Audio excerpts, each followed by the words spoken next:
Hello students, कैसे हैं आप सब लोग। Myself Manish Kumar Sharma wish you a very warm welcome to this wonderful session of study alpha. उम्मीद करता हूं बेहद ही शानदार होंगे। तो बच्चे, जैसा आज अपने कल भी आपने क्लास ली और क्लास के अंदर जो बच्चों का फीडबैक था वो बहुत अच्छा था। आज की क्लास स्टार्ट कर रहे हैं लाइव प्रोसेस के नए कॉन्सेप्ट के साथ, जो कि है ट्रांसपोर्टेशन। लाइव प्रोसेस के अंदर हमने शुरुआत के ही लेक्चर में पढ़ा था कि हम चार एसेंशियल लाइव प्रोसेस पढ़ेंगे जो लाइफ के सर्वाइवल के लिए बहुत बेहद जरूरी है। आज हम तीसरे लाइफ प्रोसेस के बारे में पढ़ना शुरू कर रहे हैं, दैट इज ट्रांसपोर्टेशन। सवाल यह बनता है सबसे पहले, क्या वाकई में ट्रांसपोर्टेशन लाइफ प्रोसेस के अंदर इंक्लूड करने लायक है? क्या वाकई में बिना ट्रांसपोर्टेशन के लाइफ का सर्वाइवल नहीं है? तो इसको बहुत छोटे से छोटे एग्जांपल से हम इसको समझ लेते हैं कि क्यों या कैसे ट्रांसपोर्टेशन लाइफ के सर्वाइवल के लिए बेहद जरूरी है। तो सबसे पहले समझते हैं ट्रांसपोर्टेशन क्या है। चलिए शुरू करते हैं। ट्रांसपोर्टेशन, तो ट्रांसपोर्टेशन क्या होता है? ट्रांसपोर्टेशन अपने आप में लाइफ प्रोसेस है, लेकिन मैं क्यों मान लूं कि ये लाइफ प्रोसेस है? क्या वाकई में बिना ट्रांसपोर्टेशन के लाइफ का सर्वाइवल पॉसिबल नहीं है? तो जी हां, बिना ट्रांसपोर्टेशन के, बॉडी के अंदर ट्रांसपोर्टेशन के बिना ट्रांसपोर्टेशन के लाइफ का सर्वाइवल पॉसिबल ही नहीं है। इसका एक बहुत बेहतरीन एग्जांपल क्या है कि बहुत बेहतरीन एग्जांपल हम ले सकते हैं किसका? एक बहुत बेहतरीन एग्जांपल है ब्रेन। क्या कि बॉडी के अंदर ब्रेन को न्यूट्रिएंट्स की एक लगातार अवेलेबिलिटी चाहिए होती है। ब्रेन का साफ कहना यह है कि भाई मैं अपने पास किसी दूसरे ऑर्गन की तरह न्यूट्रिशन स्टोर करके नहीं रखूंगा, आपको लगातार देना पड़ेगा। अब न्यूट्रिशन जो हम खाते हैं वो तो जाता है स्टमक में है, स्टमक से स्मॉल इंटेस्टाइन में, तो डाइजेस्ट होने के बाद गया वो ब्लड के अंदर, एब्जॉर्ब हुआ ब्लड के अंदर। तो अभी जिम्मेदारी ब्लड की बन जाती है कि इस न्यूट्रिएंट को ब्रेन तक लेके पहुंचे। क्या होगा यदि ब्रेन तक ये न्यूट्रिएंट लेके नहीं पहुंचा? तो मात्र 3 से 3.5 मिनट के अंदर भी यदि ब्लड के पास या ब्रेन के पास ब्लड की सप्लाई यदि रुकती है, तो ऐसी सिचुएशन में पेशेंट गोज टू डेथ। क्या हो जाएगी? डेथ हो जाएगी। तो आप समझ रहे हैं कि ट्रांसपोर्टेशन कितना जरूरी है, ट्रांसपोर्टेशन लाइफ के सर्वाइवल के लिए कितना जरूरी है कि मात्र 3 मिनट का जो ट्रांसपोर्टेशन यदि ब्रेन की तरफ का रोक दिया जाए तो पेशेंट की क्या हो जाएगी, पर्सन की क्या हो जाएगी? डेथ हो जाएगी। सो ट्रांसपोर्टेशन, इस छोटे से एग्जांपल से हमने साबित किया कि ट्रांसपोर्टेशन वाकई में एक लाइफ प्रोसेस है। चले, so transportation is also a life process. Transportation क्या है? एक रोजाना की एक जीव प्रक्रम होता है, ठीक है, जो लाइफ के सर्वाइवल के लिए, जीवन के बने रहने के लिए बेहद जरूरी है। अब ट्रांसपोर्टेशन होता है क्या? ट्रांसपोर्टेशन होता है मूवमेंट ऑफ एनी सब्सटेंस। एक जगह से, बॉडी के अंदर एक जगह से दूसरी जगह पर सब्सटेंस का मूवमेंट क्या होता है? ट्रांसपोर्टेशन होता है। तो बहुत सरल भाषा के अंदर आपके लिए सारे नोट्स तैयार किए गए हैं जिसमें साफ साफ लिखा हुआ है, movement of any substance from one place to another is known as transportation. इसको हम क्या बोलते हैं? ट्रांसपोर्टेशन बोलते हैं, ठीक है। सो बॉडी के अंदर एक जगह से दूसरी जगह पर सब्सटेंस का मूवमेंट होना, सब्सटेंस का एक जगह से दूसरी जगह मूव होना ही क्या है? ट्रांसपोर्टेशन है। बात करते हैं सब्सटेंस में बी सिंथेसाइज। अब जो सब्सटेंस बॉडी के अंदर ट्रांसपोर्ट हो रहे हैं, या तो बॉडी बना भी सकती है या बॉडी के बाहर से एब्जॉर्ब भी कर सकती है। तो ये जो सब्सटेंस बॉडी के अंदर ट्रांसपोर्ट हो रहे हैं, ये सिंथेसाइज्ड भी हो सकते हैं और एब्जॉर्ब भी हो सकते हैं। सो सब्सटेंस में बी सिंथेसाइज्ड इन बॉडी और एब्जॉर्ब्ड बाय बॉडी। या तो ये बॉडी के अंदर बन सकते हैं या ये बॉडी के द्वारा सिंथेसाइज के साथ साथ बॉडी के अंदर एब्जॉर्ब भी किए जा सकते हैं, ठीक है। एनिमल्स के अंदर जो ट्रांसपोर्टेशन होता है, हम इसको क्या बोलते हैं? हम इसको सर्कुलेटरी सिस्टम बोलते हैं। बेसिकली ट्रांसपोर्टेशन का काम सर्कुलेटरी सिस्टम करता है। एनिमल्स के अंदर ट्रांसपोर्टेशन का ये जिम्मेदारी वाला काम कौन करता है? सर्कुलेटरी सिस्टम करता है। वहीं प्लांट के अंदर इस काम को कौन करता है? वेस्कुलर सिस्टम करता है। सो लेट्स से हम बोल रहे हैं कि प्लांट के अंदर ये स्पेशल टिश्यू होती है इस काम को करने के लिए। ऐसे टिश्यू को हम कंडक्टिंग टिश्यू बोलते हैं और इस सिस्टम को हम कंडक्शन सिस्टम बोल देते हैं, ठीक है। लैंग्वेज के कन्वीनियंस में हम इसको क्या बोल देते हैं? कंडक्शन सिस्टम बोल देते हैं, जिसके अंदर चीजों का मूवमेंट किसके जरिए होता है? जाइलम फ्लोएम के जरिए होता है। प्लांट के अंदर जाइलम फ्लोएम उसके वेस्कुलर टिश्यूज होते हैं और इन वेस्कुलर टिश्यू के जरिए प्लांट के अंदर भी ट्रांसपोर्टेशन पॉसिबल हो पाता है। सभी प्लांट के अंदर जाइलम फ्लोएम नहीं होते। यदि आप प्लांट किंगडम पढ़ते हैं तो प्लांट किंगडम के अंदर सिर्फ और सिर्फ टेरिडोफाइटा से ऊपर के प्लांट के अंदर ही जाइलम फ्लोएम के वेस्कुलर बंडल होते हैं। टेरिडोफाइटा पहला वेस्कुलर क्रिप्टोगैम प्लांट के नाम से जाना जाता है। उसके बाद के जितने प्लांट हैं सबके पास वेस्कुलर बंडल प्रेजेंट होता है, लेकिन टेरिडोफाइटा से पहले ब्रायोफाइटा, एल्गी, इनके पास वेस्कुलर बंडल नहीं होता, ठीक है। चले आगे बात करते हैं। तो ये हमने एक सरल सी डेफिनेशन किसकी पढ़ ली? ट्रांसपोर्टेशन की। तो इसका सारा का सारा समरी क्या पढ़ा? ट्रांसपोर्टेशन का मतलब एक सब्सटेंस का बॉडी के अंदर एक जगह से दूसरी जगह जाना। दूसरी बात क्या? दूसरी बात हमने पढ़ी कि ट्रांसपोर्टेशन अपने आप में एक एसेंशियल लाइफ प्रोसेस है। सब्सटेंस का जो ट्रांसपोर्टेशन हो रहा है वो सब्सटेंस बॉडी खुद बना भी सकती है या बॉडी बाहर से एब्जॉर्ब भी कर सकती है। इसके अलावा एनिमल्स के अंदर ट्रांसपोर्टेशन का काम सर्कुलेटरी सिस्टम करता है, वहीं पर प्लांट बॉडी के अंदर ये काम कंडक्टिंग टिश्यू करती है, ठीक है। चल आगे बात करते हैं। तो ट्रांसपोर्टेशन हमें बेटा सबसे पहले हमें पढ़ना है ट्रांसपोर्टेशन इन प्लांट्स। प्लांट्स के अंदर ट्रांसपोर्टेशन कैसे होता है? तो बेटा प्लांट के अंदर दो तरीके का ट्रांसपोर्टेशन सिस्टम होता है, या दो तरीकों का, या फिर हम बोल सकते हैं दो तरीके के ट्रांसपोर्ट होते हैं, दो तरीके के सब्सटेंस ट्रांसपोर्ट होते हैं। इस बेस पे ट्रांसपोर्टेशन के रास्ते भी अलग है और तरीके भी अलग अलग है। क्या क्या है देखिए, यदि ट्रांसपोर्टेशन वाटर का हो रहा है तो बेटा वाटर के साथ डिसॉल्व मिनरल्स भी ट्रांसपोर्ट होते हैं। जो पानी जड़ों के द्वारा पेड़ पौधे जमीन से एब्जॉर्ब करते हैं, उस पानी के जरिए ही पानी के साथ साथ वो पानी में घुले हुए मिनरल्स को भी क्या कर लेते हैं, खनिज पदार्थों को भी एब्जॉर्ब कर लेते हैं। ठीक है, so transport of water and mineral from soil to leave किसके जरिए होता है? जाइलम के जरिए। जाइलम, ठीक है, क्या लिख रहे हैं हम इसको? हिंदी में लिख रहे हैं भैया इसको जाइलम।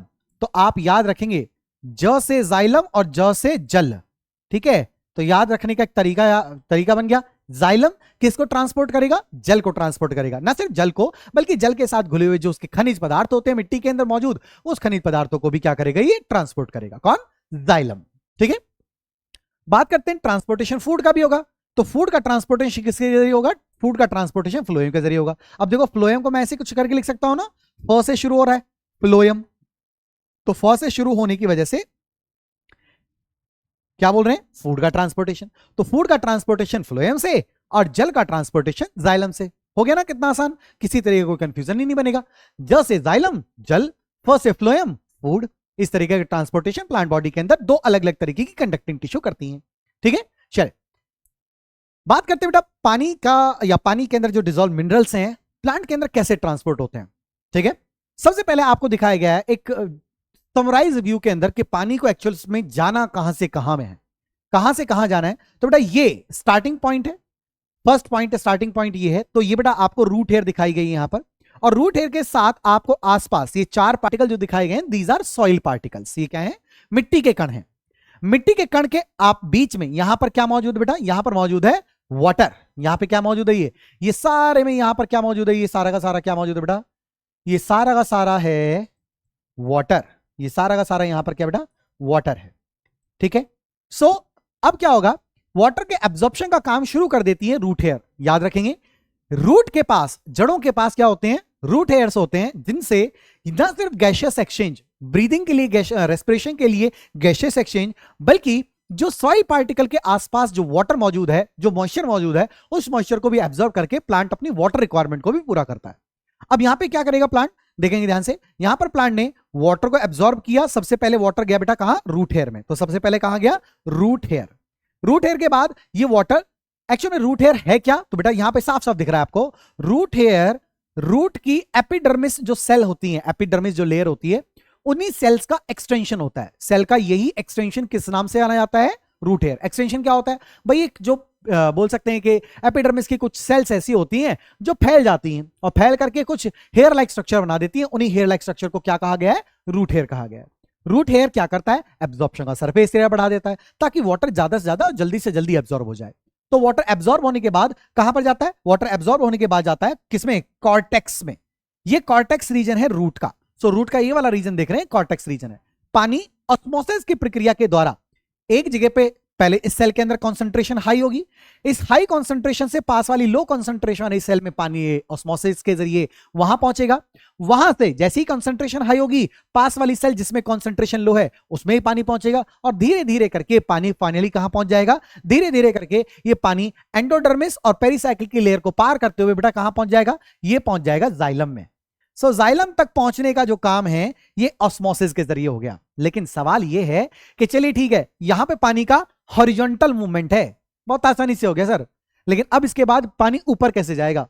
क्योंकि हमें अपने घरों में पानी की टंकी को भरने के लिए समर या मोटर ऑन करनी पड़ती है, और ये मोटर इलेक्ट्रिक एनर्जी को यूज करके उस पानी को नीचे से उठा के ऊपर तक ले जाती है। तो कि यहां पे भी कोई ऐसी मोटर लगेगी जो पानी को इसी तरीके से खींच के ऊपर ले जाएगी? तो जी हां, ऐसी ही एक मोटर काम करेगी। और उस मोटर का नाम क्या है? उस मोटर का नाम या फिर उस कारण का नाम क्या है? उसका नाम है ट्रांसपायरेशन पुल।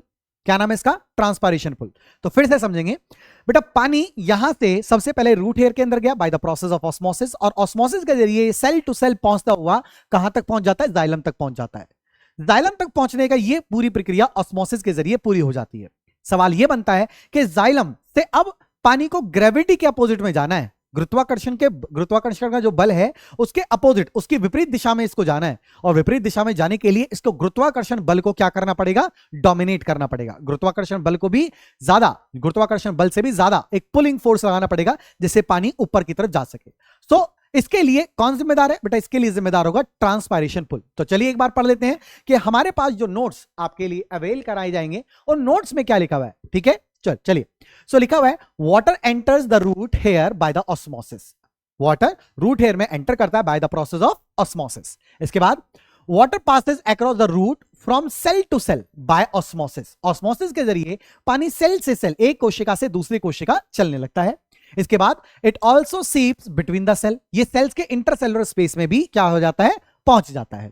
ठीक है, चलिए इसके बाद क्या होगा, इसके बाद water is drawn up by the xylem vessel because transpiration is constantly removing water from the top of them। पानी के ऊपर वाली सतह में, प्लांट की, पौधे की, पेड़ की, पौधे की ऊपर वाली सतह पे जितना भी पानी है, ट्रांसपायरेशन उस ऊपर मौजूद पानी को लगातार वेपर बना करके, भाप बना करके उड़ा रही होती है। इसकी वजह से ऊपर की इस जगह पे, ऊपर इस जगह पर पानी की कंसंट्रेशन क्या हो जाती है, कम हो जाती है। पानी की कंसंट्रेशन क्या हो जाती है, कम हो जाती है। पानी की कंसंट्रेशन कम होने की वजह से यहां पे कंसंट्रेशन ग्रेडियंट बन जाता है, और इसी कंसंट्रेशन ग्रेडियंट का रिजल्ट है, परिणाम है कि ये पानी अब इस हाई कंसंट्रेशन वाले एरिया से लो कंसंट्रेशन मतलब ऊपर की तरफ चलने लगता है। लेकिन इसको हम और थोड़ा सा डिटेल में समझेंगे ताकि चीजें दिमाग के अंदर अच्छी तरीके से सेट हो जाएं। ठीक है, चले। सो ये डायग्रामेटिकली मैंने आपको पूरा पाथवे बताया कि किस तरीके से क्या क्या रास्ता फॉलो करेगा प्लांट इस पूरे पानी को ऊपर ले जाने के लिए। शब्द आया था ट्रांसपायरेशन पुल। सो ट्रांसपायरेशन पुल हम बाद में समझेंगे, पहले हम समझते हैं transpiration. So just focus on the term transpiration. क्या है ये ट्रांसपायरेशन? तो क्या दिया बेटा, ट्रांसपायरेशन अपने आप में जो भी पानी पेड़ ने जो पानी एब्जॉर्ब किया होता है ना, ये पानी प्लांट इस पानी का मेजॉरिटी पोर्शन, लगभग 97 to 98%, इवन 99% तक का पानी ये वेपर बना के उड़ा देता है। तो सिर्फ और सिर्फ 1 to 2% ही यूज करता है किसमें, फोटोसिंथेसिस में और दूसरी मेटाबॉलिक एक्टिविटीज में। ठीक है, फोटोसिंथेसिस और दूसरी मेटाबॉलिक एक्टिविटी में एब्जॉर्ब किए गए पानी का 1 से 2% इस्तेमाल करता है। इसके बाद जो बची अमाउंट है, मेजॉरिटी जो अमाउंट बची हुई है, प्लांट उसको भाप में बना करके स्टोमेटा के जरिए उड़ा देता है। क्लियर, समझ पा रहे हैं? स्टोमेटा के जरिए क्या कर देता है, उड़ा देता है। अब इसी पानी के लॉस को हम क्या बोल रहे हैं, ट्रांसपायरेशन बोलते हैं। ये ट्रांसपायरेशन नहीं होगा तो इसके ना होने की वजह से जाइलम के अंदर भरा हुआ पानी ऊपर की तरफ नहीं एसेंट होगा, ऊपर की तरफ नहीं चढ़ेगा। तो समझ लेते हैं पहले ट्रांसपायरेशन क्या होता है। तो हमने क्या पढ़ा, the loss of water in the form of vapour, भाप के रूप में पानी का लॉस हो जाना, पानी का निकल जाना। कहां से? फ्रॉम द लीव्स, और we can say aerial parts. Aerial parts का मतलब होता है हवा के अंदर जो पेड़ के भाग मौजूद हैं उसको हम एरियल बोल रहे हैं। Is called transpiration. इसी को हम क्या बोलते हैं, ट्रांसपायरेशन बोलते हैं। जैसा मैंने आपको बताया कि लगभग 1 से 2% जो पानी एब्जॉर्ब किया गया है वो प्लांट के द्वारा यूज किया जाता है फोटोसिंथेसिस के अंदर। फोटोसिंथेसिस के अंदर प्लांट के द्वारा एब्जॉर्ब किए गए पानी का 1 से 2% ही इस्तेमाल होगा। ठीक है, फोटोसिंथेसिस में और अदर मेटाबॉलिक एक्टिविटीज में। इसके अलावा जो बाकी का पानी है, the rest water is lost as water vapour to the air through transpiration. और बाकी का जो मेजॉरिटी पानी बचा हुआ है, प्लांट इस पानी को भाप बना करके क्या कर देते हैं, उड़ा देते हैं। ठीक है, बहुत सारी मजबूरी है भाई, पेड़ की भी अपनी मजबूरी है। ठीक है, ये ऐसे नहीं उड़ा दे रहा कि भाई मजे में उड़ा रहा है पानी, इसकी बहुत सी मजबूरी है। ठीक है, हम भी तो ऐसे ही वाटर रिलीज कर रहे होते हैं स्किन से, कब? जब गर्मी लग रही होती है। इस वाटर के रिलीज से ही तो मींस स्किन से स्वेट के फॉर्म में वाटर रिलीज होगा, वेपराइज होगा और स्किन का टेम्परेचर ठंडा कर जाएगा, बॉडी का टेम्परेचर ठंडा कर जाएगा। अब भाई हम तो चलो ठीक है, गर्मी लगी तो पंखे की तरफ भागे, प्लांट कैसे जाएंगे? प्लांट कहां भागेंगे भाई पंखे के अंदर, वो तो एक ही जगह पे रहेंगे। तो ट्रांसपायरेशन एक वजह वो भी बन जाती है जिसके जरिए प्लांट अपनी बॉडी का टेम्परेचर भी रेगुलेट कर लेते हैं। शायद आज आपको ये बात पहली बार पता चली हो। यदि आज आपको ये बात पहली बार पता चली कि प्लांट के ट्रांसपायरेशन का दूसरा कारण क्या है, कोई और कारण भी ये हो सकता है, यदि आज आपको ये पहली बार पता चला है तो सेशन को लाइक किए बिना नहीं जाएंगे आज आप। ठीक है, सेशन को लाइक जरूर करेंगे। चले, तो क्या पढ़ा हमने पढ़ा कि मेजॉरिटी पानी प्लांट वेपर बना करके एयर के थ्रू क्या कर देगा, उड़ा देगा bye the process of transpiration. तो पानी का यही लॉस क्या कहा जाता है, ट्रांसपिरेशन कहा जाता है। तो सिंपली क्या बताया हमने, the loss of water in the form of vapour from the leaves is called transpiration. बहुत सरल भाषा के अंदर आपके लिए डेफिनेशन लिखी गई है। ठीक है, यही तो स्टडी अल्फा को खास बनाता है। क्या कि शब्दों का वो समूह आपके सामने यहां पर रखा जाएगा जिस शब्दों के समूह को आप आसानी से समझ सकें और साथ साथ आसानी से आप इसको याद भी रख सकें। ज्यादा बड़ी बड़ी डेफिनेशन नहीं, बहुत पॉइंट टू पॉइंट स्पेसिफिक चीजें आपके लिए लेके आए। ठीक है, चलिए इस प्रोसेस के अंदर भी आपको दिख रहा है, जैसा कि आपसे वादा भी किया था, स्टडी अल्फा का वादा ये था कि डायनामिकली चीजों को दिखाएंगे, एक विजुअल, एक 3D जो एनिमेशन फॉर्म में आपको चीजों को दिखाएंगे कि चीजें आपको एज्यूम ना करनी पड़े, चीजें आपको एज्यूम ना करनी पड़े, आप चीजों को विजुअलाइज कर सकें कि ऐसे होता होगा, है ना। ऐसा नहीं माने ये हो रहा है, ऐसा होता है, ठीक है, ऐसा होता होगा नहीं, ऐसा होता है, ये आपको समझना है। तो देखिए यहां पर क्या हो रहा है, यहां पर वाटर प्लांट की जड़ों में, पेड़ की जड़ों में जा रहा है, पानी ऊपर की तरफ गया, यहां पे आपको दिखा रखा है, और जड़ों में जाकर के देख रहे हैं आप, यहां पर पानी की बूंदें आपको निकलती हुई दिखाई दे रही हैं, यहां पर पानी की बूंदें इसमें से निकल के दिखाई दे रही हैं। अब पानी की बूंदें आपको क्यों दिखाई दे रही है बेटा, ठीक है, ये मत बोल देना कि सर ने तो बताया था वेपर निकल रहा है, भैया वेपर कैसे दिखाएंगे यहां पर, ठीक है, इसमें से वेपर को डिनोट करते हुए वाटर मॉलिक्यूल्स दिखा दिए, मतलब ब्लू कलर में आपको दिखा दिया है। तो यहां पर ये वाटर जो निकलेगा, ये वाटर किस स्टेट में निकलेगा, गैशियस स्टेट में निकलेगा। क्लियर, समझ में आ गया। चलिए आगे बात करते हैं। अब बात करते हैं कि पानी ऊपर चढ़ा कैसे, जाइलम के जरिए ये पानी ऊपर गया कैसे। ठीक है, तो फिर से एक एनिमेशन के जरिए आपको समझाने की कोशिश की जा रही है यहां पर कि पानी ऊपर कैसे जा रहा है। ठीक है, पानी ऊपर कैसे जा रहा है, इसके लिए आपको एक 3 डायमेंशन के अंदर ये चीजें दिखाई गई हैं, देखेंगे ध्यान से। इसमें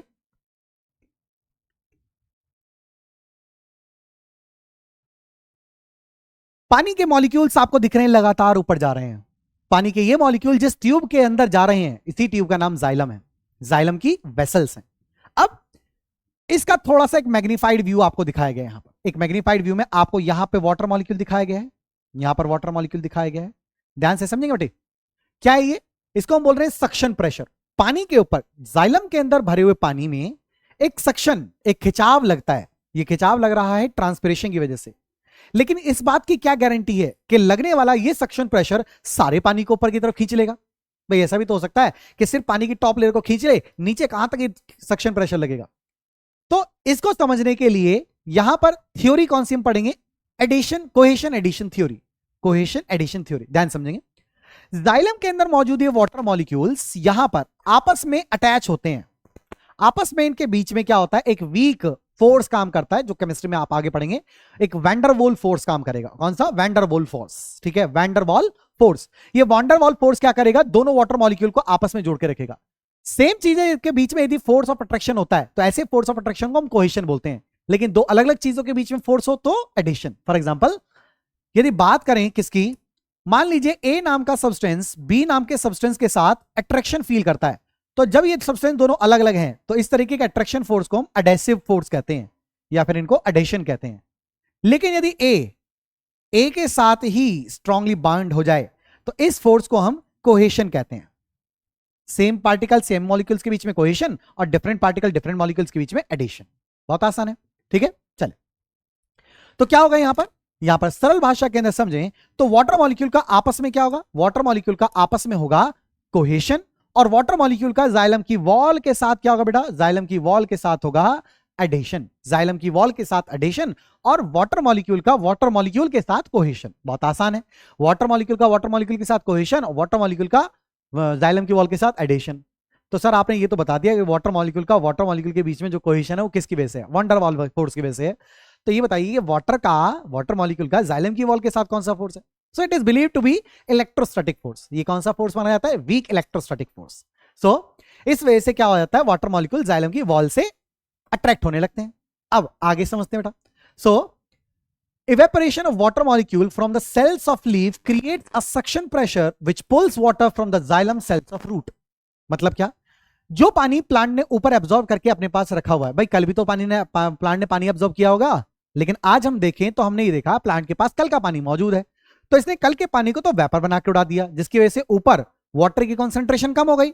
वाटर की ये ऊपर की तरफ होने वाली कम कॉन्सेंट्रेशन, जैसे कि हम एक डायग्राम के जरिए समझें। So let's suppose this is the xylem, इस जाइलम के अंदर यहां भरा हुआ है पानी, ठीक है। इसके बाद यहां पर सपोज करो भैया ये है हमारी लीफ, लीफ के पास पानी है, तो लीफ की जो गार्ड सेल है बेटा ये क्या हो गई हैं, ये हो गई हैं ओपन, गार्ड सेल ओपन हो गई हैं। गार्ड सेल के ओपन होने की वजह से क्या हुआ, जो वाटर है वो किस फॉर्म में निकल रहा है, गैशियस फॉर्म में निकल रहा है। इसकी वजह से यहां पर वाटर की कॉन्सेंट्रेशन हो गई कम। वाटर की लो कॉन्सेंट्रेशन इस हाई कॉन्सेंट्रेशन पर एक सक्शन प्रेशर लगाने लगती है, जिसकी वजह से पानी ऊपर आ जाता है। लेकिन पानी ऊपर आएगा कैसे? जैसे ही आप पहले वाटर मॉलिक्यूल को खींचेंगे, देखिए डायग्राम को यदि मैं इसको बड़ा करके दिखाऊं आपको, यहां पर ध्यान से देखेंगे, लेट सपोज मैं इसका और एलैबोरेटेड विजन आपको दिखा रहा हूं। सो लेट सपोज ये वाटर मॉलिक्यूल्स हैं, ठीक है, ये वाटर मॉलिक्यूल्स हैं। इसी तरीके से मैंने वाटर मॉलिक्यूल्स बना दिए। तो क्या होगा, सबसे पहले सक्शन प्रेशर इस वाटर मॉलिक्यूल को, जो सरफेस पे वाटर मॉलिक्यूल्स हैं, इनको ऊपर की तरफ खींचेगा। एग्री? बोलो यहां तक क्लियर हुआ? यस और नो? सबसे पहले ऊपर से लगने वाला सक्शन प्रेशर सरफेस के वाटर मॉलिक्यूल को खींचेगा। जी सर, नो डाउट, समझ में आ गया। अब आपको तो पता है बेटा, आपको क्या पता है कि ये वाटर मॉलिक्यूल दूसरे वाटर मॉलिक्यूल के साथ कोहेशन फोर्स के जरिए बंधा हुआ है।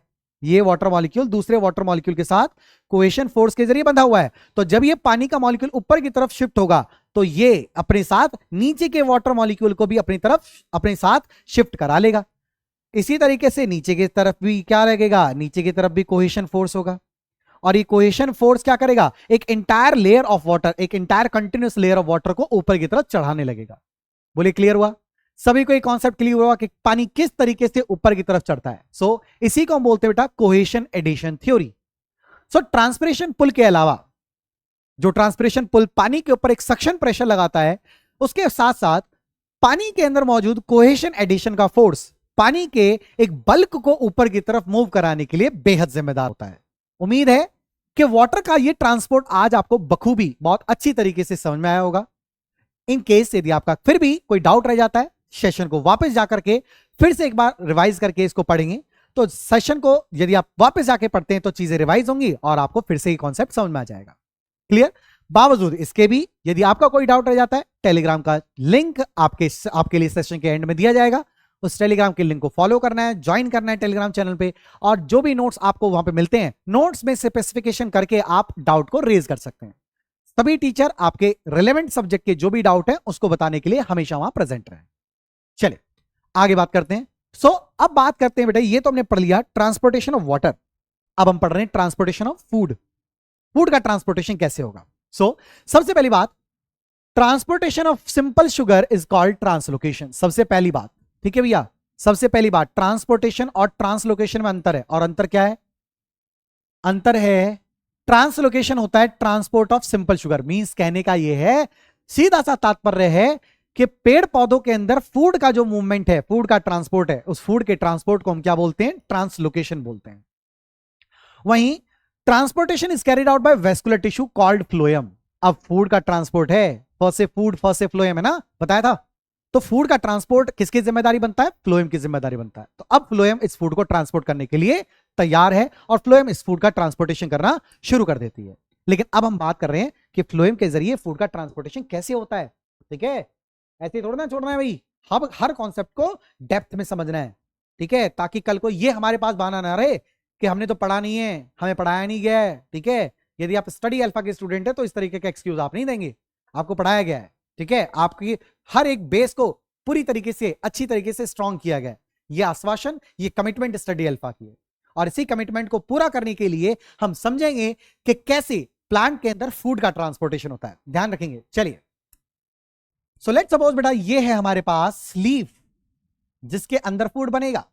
अब भाई पानी तो चलो मिट्टी से मिलेगा, फूड मिट्टी से थोड़ा ना मिलेगा, फूड तो फोटोसिंथेसिस के जरिए प्लांट बनाएगा। और कहां बनाएगा? लीव्स में।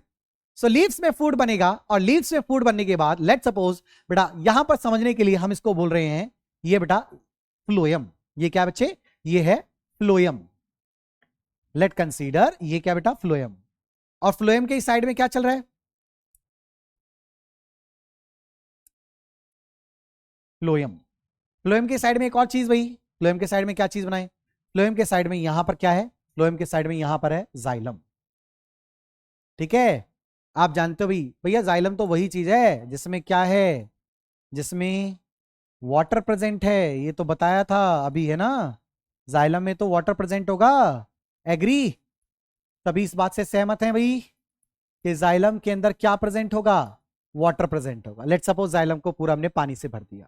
ठीक है, अब बेटा लीफ के अंदर बना हुआ फूड, लीफ के अंदर बना हुआ फूड, लेट सपोज ये मैंने फूड के ग्रेन्यूल्स बना दिए ना, फूड को समझने के लिए ग्रेन्यूल्स बना दिए, तो क्या होता है, सेल से फूड का मूवमेंट जो है इसमें एनर्जी खर्च होती है, और सेल से जहां ये फूड बन रहा है उन सेल को नॉर्मली हम मीजोफिल सेल बोलते हैं।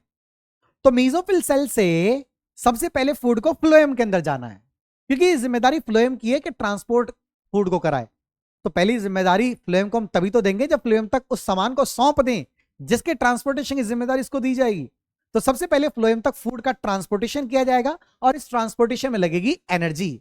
इस वजह से ये ट्रांसपोर्ट बन जाता है एक्टिव ट्रांसपोर्ट। कैसा ट्रांसपोर्ट? Active transport.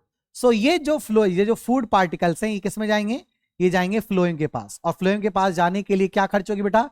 एटीपी। इस वजह से ये जो प्रोसेस है, ये पर्टिकुलर प्रोसेस यहां से यहां मींस फूड पार्टिकल का फ्लोएम तक जाना कौन सा ट्रांसपोर्ट है? ये है एक्टिव ट्रांसपोर्ट। क्या है? एक्टिव ट्रांसपोर्ट है ये। क्लियर? ये कौन सा ट्रांसपोर्ट है? एक्टिव ट्रांसपोर्ट है। अब ये फूड कहां पे आ गया? फ्लोएम के अंदर आ गया, नो डाउट। अच्छा समझ में आ गया, क्योंकि यहां पे एनर्जी का यूज हुआ और फूड जहां बना वहां से फ्लोएम तक आ गया, नो डाउट। समझ में आ गया सब। अब इस फूड को बेटा ध्यान से समझेंगे, इस फूड को कहां जाना है भैया? जड़ों के पास पानी था और जड़ों से नीचे प्लांट का कोई पार्ट नहीं है, लेकिन इस लीफ से ऊपर भी प्लांट का पार्ट है, नीचे भी है। तो फूड का जो ट्रांसपोर्टेशन होगा वो ऊपर भी होगा नीचे भी होगा। ठीक है? फूड का ट्रांसपोर्ट ऊपर भी होगा और नीचे भी होगा। नीचे वाले रूट को भी फूड चाहिए, और जो शूट नई नई शूट बन रही है, नई नई ब्रांचेस बन रही हैं ऊपर की तरफ से, उसको भी फूड चाहिए। तो दोनों तरफ फूड को भेजना है। अब देखिए क्या होगा बेटा, यहां पर इस शुगर के प्रेजेंट होने की वजह से इस पर्टिकुलर फ्लोएम के अंदर का एटमॉस्फेयर हो जाता है हाइपरटोनिक, और इस हाइपरटोनिक की वजह से यहां पर वाटर पोटेंशियल कम है। वाटर पोटेंशियल के कम होने से जाइलम से पानी कहां आने लगता है? जाइलम से पानी आने लगता है भैया, मैं दूसरा कलर यूज कर रहा हूं, है ना, दूसरा कलर यूज कर लेता हूं, ये लो। तो भाई जाइलम से वाटर फ्लोएम के अंदर मूव करने लगेगा, क्योंकि भैया फ्लोएम के अंदर पानी की कंसंट्रेशन कम थी। इस वजह से जाइलम से पानी कहां भाग जाएगा, कहां कूद जाएगा? फ्लोएम में। पानी के फ्लोएम में कूदने की वजह से यहां पर वाटर पोटेंशियल हाई होगा, प्रेशर बिल्डअप होगा, और इस प्रेशर के बिल्डअप होने की वजह से फूड का और वाटर का ये सॉल्यूशन ऊपर भी जाएगा। ठीक है भाई, ऊपर भी जाएगा और नीचे भी जाएगा। इस तरीके से फूड का ट्रांसपोर्ट होगा। तो फूड का ट्रांसपोर्ट क्या फिक्स एक डायरेक्शन में है? तो आप कहेंगे नहीं, फूड का डायरेक्शन जो फूड का मूवमेंट का डायरेक्शन है वो पर्टिकुलर साइड से ऊपर भी हो सकता है नीचे भी हो सकता है।